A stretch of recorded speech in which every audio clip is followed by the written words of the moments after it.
smoky, charry noodles, little pops of prawn, and then a little bit of spicy heat from chili paste. This is my homemade version of the street food classic char kway teow.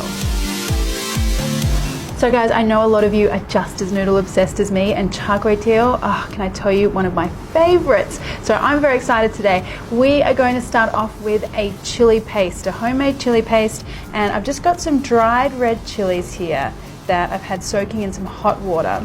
Okay, so just give them a little bit of a squeeze.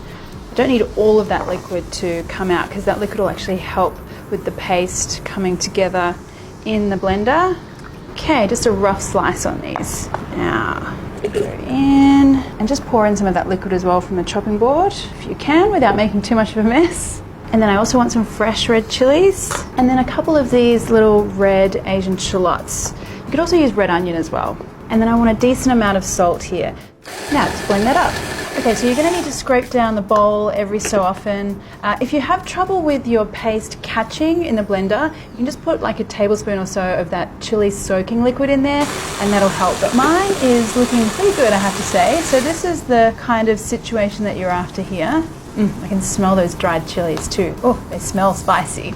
Now I want to cook this paste off in some oil, so I'm going to add a few tablespoons in here. And I want a gentle heat. I don't want these chilies to burn. Okay, and you just want the barest hint of a sizzle as you fry this chili paste. So just 2 or 3 minutes, just enough to kind of take the raw edge off the shallots and the fresh chili. And that is looking beautiful. Now you'll have too much for this one dish, but you can use this as a little bit of chili spice for stir fries, just on the side of some grilled chicken and rice.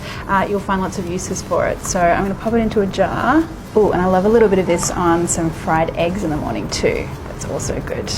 So next up we want to make our stir fry sauce, and this is very simple. I've got some soy sauce, oyster sauce, some fish sauce, and some dark soy sauce. So this is actually a sweet dark soy sauce, so it's a little bit thicker than your regular dark soy sauce, but either is fine. And then a little bit of sugar to round out all those salty flavors, and a little dash of black pepper. Okay, just give that a mix.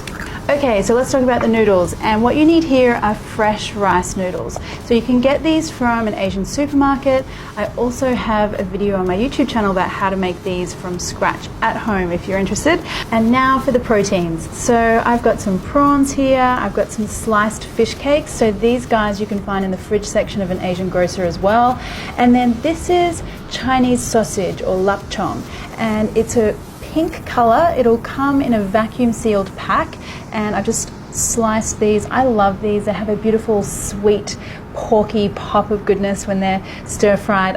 One of my favorites. And these three are a typical combination for char kway teow in Malaysia. Alright, now the other thing we need to do to get ready is I want to chop up my Chinese chives, and you can see these Chinese chives are flat rather than round, and they have a really beautiful, almost a little bit garlicky kind of perfume to them. If you can't find these, just use spring onion. You just want to cut these into little battens. Okay, I want some eggs as well. Now traditionally you would use some pork lard or pork fat to cook the noodles in. I'm just going to use vegetable oil because it's a little easier at home. And you can see that smoke from the wok. I'm going to add my garlic in, and my Chinese sausage, and the fish cakes, and the prawns. Okay, just toss those around a little bit, and you can see this is all happening really quickly, as it should.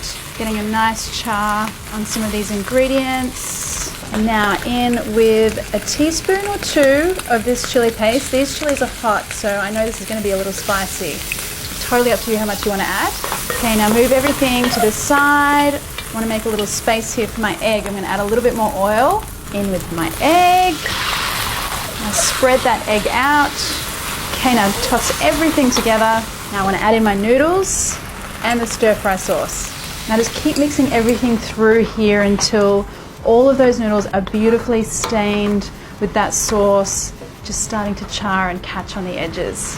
Now this is not one of those saucy noodle dishes. It should be quite dry, so you only want the barest amount of sauce for those noodles to soak up and get a little bit of flavor. Okay, now I want some bean shoots as well, and my garlic chives. Mix all of that together. Oh, look at that. Beautiful colors, charry noodles, and we're done. Just get that onto a plate. And there you have it, guys, a very easy homemade version of char kway teow that I know you'll just love, because I love it. I'm gonna try it now.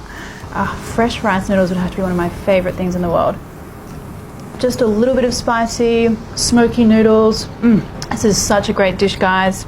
Can't wait for you to try it. Thanks for watching, guys. I hope you enjoyed that one. If you've got any questions or comments, leave them below. And if you liked the video, why not like it and share it with a friend. See you next time.